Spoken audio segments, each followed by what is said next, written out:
안녕하세요. WBC 특집 대담 한해솔입니다. 오늘은 시 한 편으로 시작해볼까 하는데요. 바로 나태주 시인의 풀꽃이라는 시입니다. 자세히 보아야 예쁘다. 오래 보아야 사랑스럽다. 너도 그렇다. 과감한 글판에 걸려서 많은 사람들의 사랑을 받아온 시인데요.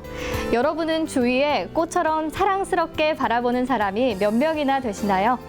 가족, 친구, 직장 동료 등등 굉장히 많은 분들이 있을 것 같은데요. 오늘 나오신 이분은 어떨지 참 궁금합니다. 최성 고양시장님 모시고 이야기 나눠보도록 하겠습니다. 시장님 안녕하세요. 네, 안녕하세요. 네, 시장님 우선 WBC 특집 대담에 출연해 주셔서 너무 감사드립니다. 네. 시청자분들에게 인사 말씀 한마디 부탁드립니다. 네, 우리 WBC 복지TV 시청자 여러분, 그리고 꽃보다 아름다우신 우리 고향 시민 여러분, 반갑습니다. 새해에도 여러 가지 우리 장애인, 또 우리 어르신, 또 여러 가지 우리 사회의 복지를 필요로 하는 많은 분들이 정말 희망 잃지 않고 새로운 삶의 원기를 얻을 수 있는 그런 원숭이의 지혜, 도전, 이런 부분들을 얻을 수 있는 그런 멋진 해가 되기를 희망합니다. 제가 오늘 시작을 나태주의 풀꽃으로 시작한 이유가 있습니다. 네. 바로 고양시의 슬로건이 꽃보다 아름다운 사람들의 도시이기 때문인데요. 저는 이 슬로건을 듣자마자 사람이 꽃보다 아름다워라는 노래가 딱 떠오르더라고요. 네. 혹시 이렇게 지으신 특별한 이유가 있을까요? 네, 방금 우리 MC께서 부르신 사람이 꽃보다 아름다워라는 네. 안치환의 노래가 제 18번 곡이었고요. 네, 노래는 못 부릅니다만 이제 그러던 차에 네. 우리 고양시가 고양 국제꽃박람회로 또 유명하기 때문에 고양 국제꽃박람회라는 어떤 이런 브랜드 어떤 상품을 알리면서 정말 우리 103만 고양 시민의 시정은 꽃보다 아름다운 사람들, 시민들을 중심으로 시정을 펼쳐야 되겠다라고 해서 시민 공모를 해서 지은 슬로건인데요. 아주 인기가 좋습니다. 아, 네. 시민 공모로 해서 지어졌다니 이게 네. 의미가 남다른 것 같습니다.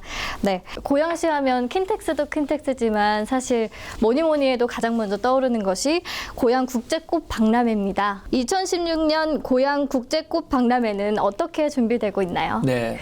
이제 고양시 하면 무엇이 떠오릅니까 하고 저희들이 이제 여론조사를 해보면 뭐가 떠오르세요? 저는 꽃박람회가 가장 먼저 네. 떠오릅니다. 꽃박람회가 떠오르고, 네. 그다음에 호수공원이 네네. 네, 이제 많이 떠오르. 그 바로 그 호수공원과 꽃박람회에서 하는 행사고, 제가 시장이 돼가지고 이제 여론 수렴을 하니까 꽃박람회를 하지 말라는 거예요. 놀랍게도. 왜 그러냐면 100만 고양 시민을 위한 꽃박람회가 아니라 교통 체증에다가 네. 또 지역의 화훼 농가들은 참여할 길이 없고 그냥 외부만을 위하고, 그리고 돈은 100억 가까이 들어가고, 그래서 저희들이 고민을 하다가 예산을 한 반 이상으로 깎아버렸어요. 예, 밖으로는 안 알려진 사실인데. 네. 그래서 사실 어떤 분들이 오면 야, 이 꽃박람회가 좋기는 좋은데 약간 좀 그렇다 하는 분이 종종 있어요. 솔직히 고백하면. 이유는 빚도 갚아야 되고 그 대신 철저히 시민들을 위한 꽃박람회가 되어야 된다. 지역의 화훼 농가 와서 공짜로 꽃을 팔아라. 그래가지고 대박 나고, 또 유료 관람객이 55만 명이 오고 고향 시민들한테는 할인을 50%로 해줘서 네. 싸게 해서, 그러니까 시민들이 와서 보는 거죠.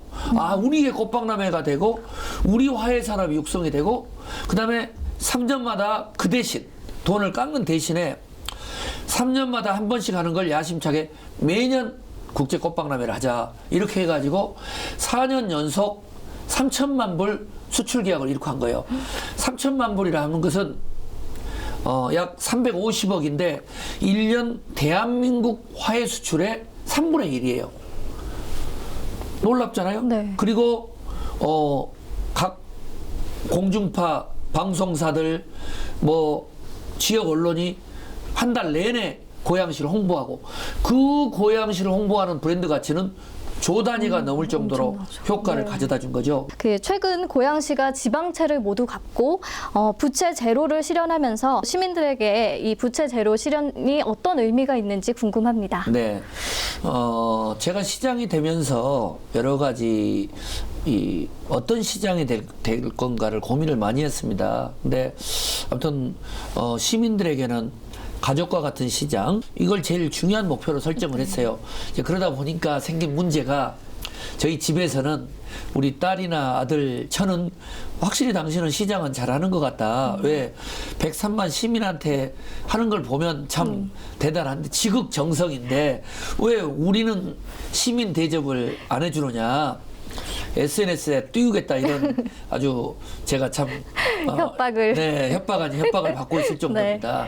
제가 왜 이 말씀을 드리냐면 그것은 비단 우리 아이들 또 어르신들 또 시민들을 가족처럼 대하는 것도 중요하지만 시의 예산을 그냥 2조니까 마음대로 그냥 소모적으로 이벤트성으로 쓰면 안 되고 제가 그래도 청와대에도 근무했고 국회에도 활동을 했던 입장에서는 뭔가 고양시에서 하는 행정 하나하나가 전국으로 확산돼서 대한민국의 희망이 됐으면 좋겠다는 생각을 가지고 있죠. 시장이 되고 나니까 지방채가 한 2천억이 넘고 또 여러 가지 실질 부채, 이 지방채 외에도 이자 또 어떤 분담금, 적자 보존 등등 여러 가지 시가 감당해야 될 이런 실질 부채를 파악하니까 6천억이 넘고 뭔가 아까 이제 말씀하신 것처럼 시민들이 만나가지고 절규하면서 요구해오는 예산이 있는데 예산을 해보려고 하니까 직원들 월급 주고 복지 예산 나가고 교육 예산 나가고 이미 있는 분담금을 하니까 가용 예산이 없는 거예요. 100만 도시에 가용 예산이 없고 그다음에 부채는 이자까지 하게 되면 수백억을 앞으로 갚아야 되고 그래서 안 되겠다.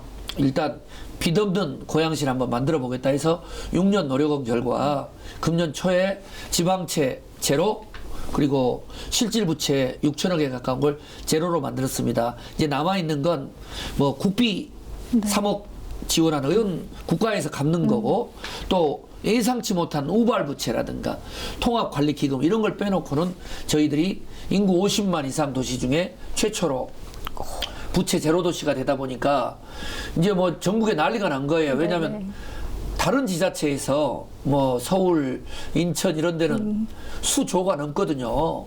그러니까 우리는 이미 언제 갚느냐 하고 그래서 사실은 조금 다른 지자체 장으로부터 이제 약간 원망을 듣기도 하고 압박을 받으니까 또 일부 시민들은 아니 그 돈으로 좀 도로 건설도 하고 뭐 보도블록도 좀 교체해주지 하는데 저는 대한민국의 어느 지자체에서는 정말 이 100만 원, 1000만 원을 자기 돈처럼 아껴서 정말 부채가 없는 도시를 한번 만들고 싶다라는 그런 꿈을 이루어서 그래서 그러다 보니까 저희 다음으로 부천이 지방채 제로를 이제 실현해서 따라오고 전국적으로 이제 부채를 탕감하는 이런 흐름은 뭐 고무적인 흐름이고 앞으로도 철저히 부채 관리를 해 나갈 생각입니다.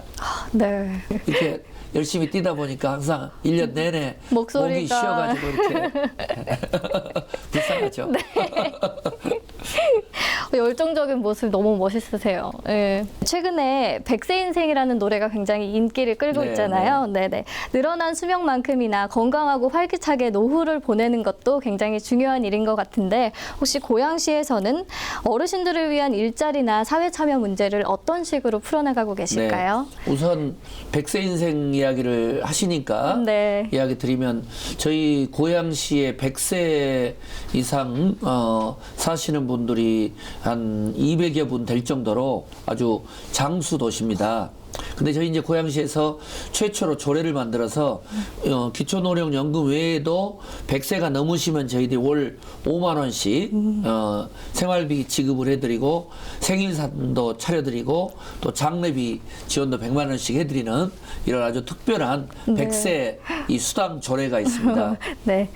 그리고 그리고 이제 어르신들 경우는 요즘은 이제 50대 후반 60대만 되더라도 사회에서 은퇴하시면서 80세까지 약 25년, 30년 가까이를 이제 무료하게 지내실 수 있기 때문에 네. 이 경로당에서 단순히 뭐 고도리만 치시거나 또 소일을 하시는 게 아니라 거기서 일자리에 대한 정보 또 이동 건강 이제 차량이 가서 건강 진단 또 다양한 이 일자리 교육 또 저희들이 금년에는 특별히 비상적인 안전약이라든가 안전 관련 매뉴얼을 해서 모든 경로당에 100만 원 상당의 이런 이 어떤 긴급 어르신 SOS 필수품들을 지원을 하고 있습니다. 그래서 또 하나 이제 특이한 것은 저희들이 고양시가 어르신들을 위한 다양한 일자리 창출 정책을 펼쳐가지고 어르신 일자리 창출과 관련해서 3개 기관이 보건복지부에서 주는 대상을 수여할 만큼 어르신 일자리 창출에 거의 메카가 되다시피 했습니다. 그래서 어르신의 어떤 복지, 일자리, 문화 이런 부분들은 가정에서는 물론이고 경로당, 복지관 그리고 전반적인 민관 협력 체계로 저희들은 이 운영을 하고 있습니다. 아, 네. 그 시장님께서 경로당 얘기를 해주셨는데 신바람난 경로당이라는 사업을 추진 중이라고 들었습니다. 네. 그 신바람난 경로당 이름부터 굉장히 재밌고 신바람이 나는 것 같은데 네. 그 사업에 대해서만 조금 구체적으로 말씀해 주실 수 있을까요? 조금 전 말씀드렸던 것처럼 네. 이제 많은 어르신들이 경로당에서 시간을 보내시는데 그 부분이 좀 더 생산적이고 당신들의 어떤 이 어떤 미래의 꿈을 키울 수 있어야 된다. 네. 그래서 저희들이 전국 최초로 경로당이 하나의 작은 공동체가 돼서 복지 교육, 일자리 정보 또 실제로 일자리를 얻어서 자신들의 용돈도 좀 어르신들 용돈도 마련하는 프로그램 또 맞춤형 다양한 교육을 해가지고 저희들이 약 15군데에서 신바람 나던 경로당 사업을 추진하고 있는데요. 아주 반응이 좋고 중앙 언론에서도 지금 아주 복지TV를 포함해서 비중 있게 벤치마킹 하고 있는데 바람으로는 전국에 있는 모든 이런 경로당이 정말 어르신들의 어떤 이 뭐 자살 예방 또 일자리 정보 또 건강 상식 또 여러 가지 재취업 교육 또 우리 아이들의 이런 육아 교육과 함께 연결되는 어떤 이 가족 공동체의 회복 이런 대단히 중요한 문화 복지 일자리의 거점 센터가 되어야 된다 해서 저희 고양시가 좀 야심적으로 추진하고 있습니다. 네. 시장님께서는 평소에 SNS 활동을 굉장히 활발히 하고 계신 걸로 알고 있는데요. 특히 SNS를 통해 그 청각장애 누님에 대해서 남다른 애정을 보여주시는 것 같습니다. 그래서인지 장애인 복지에 굉장히 큰 관심을 가지고 계시는 걸로 알고 있는데요. 그 고양시의 장애인 복지 정책에는 어떤 것들이 있는지 소개 부탁드릴게요. 네.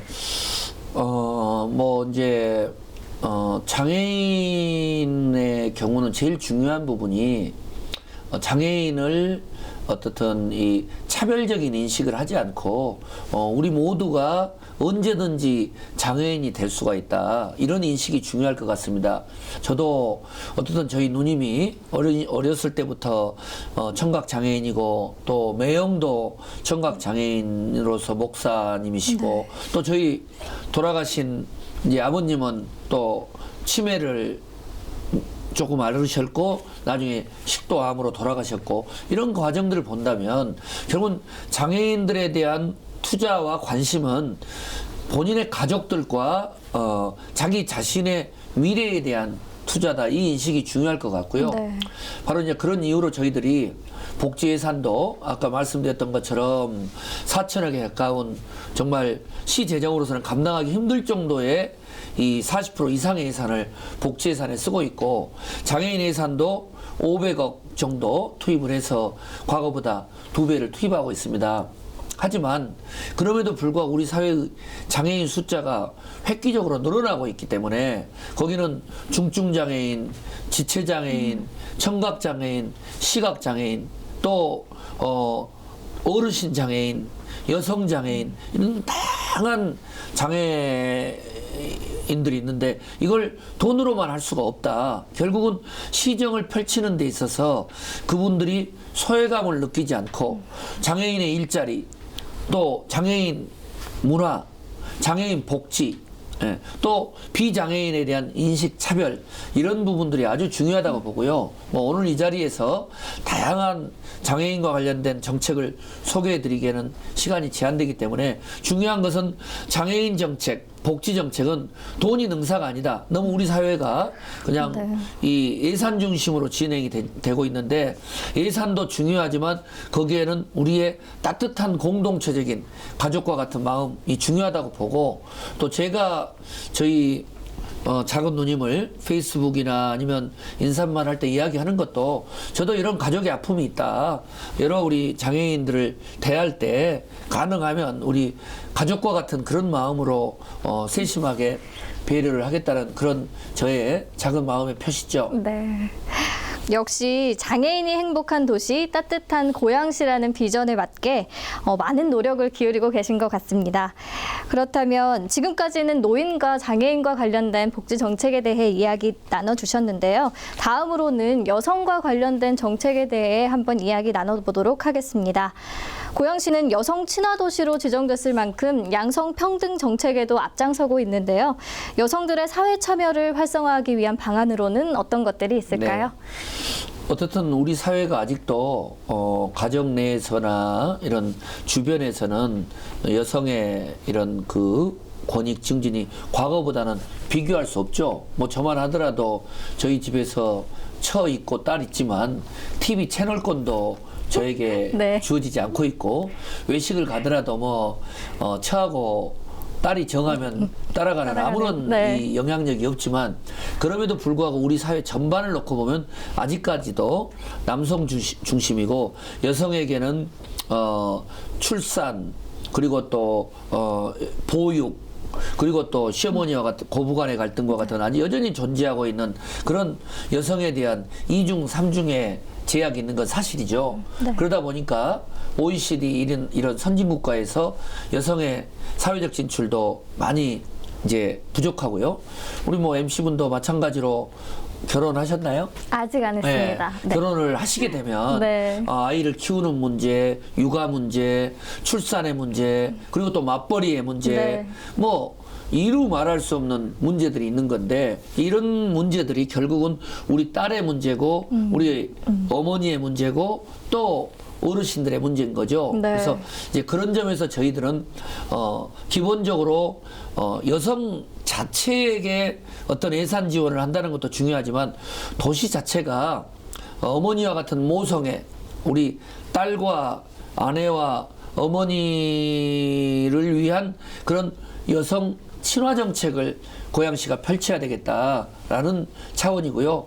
대한민국에서 가장 여성들의 파워가 센 도시가 또 저희 고양시이기 때문에, 아무튼 고양시에 계시는 여성들에게 잘 보이려고 아주 애쓰고 있습니다. 네, 시장님께서 말씀해 주셨듯이 여성들이 일을 하면서 가장 걱정되는 부분 중 하나가 일과 육아를 병행하는 게 참 어렵다, 이런 부분이거든요. 그래서 육아 문제라든지 이런 육아 환경을 개선하기 위해서 어떤 노력을 하고 계신지 들어볼 수 있을까요? 네, 조금 전 말씀드렸던 것처럼 이제 육아 정책은 어린이집도 있고 유치원도 있고 이러기 때문에 이것을 종합적으로 육아 정책을 관리할 수 있는 센터가 중요하다고 봅니다. 그래서 저희들은 고양시 육아 종합 지원 센터를 만들어서 여기에서 끊임없이 유치원의 선생님, 원장, 또 다양한 또 시 이런 가교 역할을 하고 있고요. 그다음에 또 너무 보육비에 대한 부담이 크니까 아이러브만 카페, 또 장난감 무료 지원, 그리고 또 다양한 어린이 도서관, 그리고 또 시 자체가 하고 있는 도서관 센터라든가 보건소, 또 이런 데서 다양한 무료 강연과 교육을 하고, 또 그걸 SNS로 담아가지고 또 무료로 배포하고 해서 어쨌든 이 그 과중한 보육비 부담을 좀 줄이고 그럼으로써 저출산 문제를 해결하고 아무튼 우리 젊은 여성들이 또 젊은 엄마들이 아이를 좀 마음 편하게 키우고 싶은 교육 도시를 만들고 싶다는 취지고요.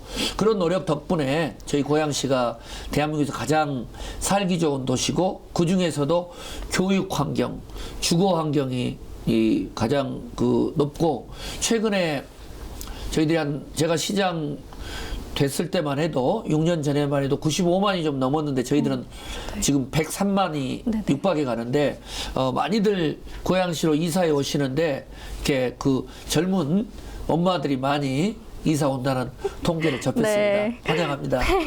저도 여성으로서 아이를 가진 엄마가 된다면 고양시로 이사 가고 싶다는 생각이 드네요. 네, 아이 갖기 전에도 네. 젊은 여성들에게도 마음껏 희망과 꿈과 낭만, 문화가 있는 도시니까 네, 고양시로 맞습니다. 이사 오시고 네. 또 고양시로 오셔야 또 일도 더 잘 풀리고 풀릴까요? 꽃보다 멋진 남자를 만날 수 있을 거예요. 네, 감사합니다. 기사를 통해서 평화의 소녀상이 일산문화공원으로 이전됐다는 내용과 함께 그 앞에서 묵념 드리고 있는 시장님 사진을 제가 봤습니다. 자칭 위안부 할머니들의 아들이라고 불릴 정도로 위안부 문제 해결을 위해서 계속 노력을 해오셨는데요. 시장님은 정부의 위안부 합의에 대해서는 어떻게 생각하시나요? 네, 우선은 위안부 어르신의 문제는 아까도 계속 제가 시정을 펼치면서 가족의 문제로 생각해야 된다는데 죄송한 예지만 지금이 일제 식민지 시대라고 하면 네. 우리 MC와 같은 정말 예쁜 딸들이 강제로 끌려갔단 말이에요. 어디 간지도 모르게. 그리고 정말 끔찍하지만 일본 군의 성노예가 되는 생활들을 했던 것이고, 바로 그런 분들이 수십만이고, 또 징용으로 끌려가고, 바로 그런 문제가 우리들의 딸, 우리들의 엄마, 우리들의 가족의 문제라는 거죠.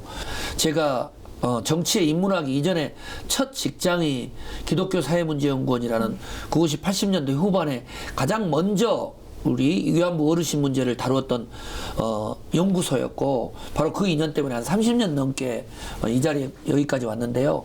또 국회에 있을 때는 마찬가지로 위안부에 대한 결의안, 또 일본 대사관 가서 항의하는 이런 시위를 하고 있는데, 이게 갈수록 발전되는 게 아니라 후퇴되고 있다는 거죠.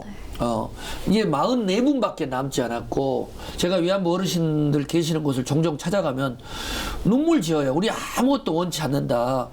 진정으로 눈물 어린 사죄는 해야 될 거 아니냐. 눈물 어린 사죄 없이, 아까 제가 그랬잖아요.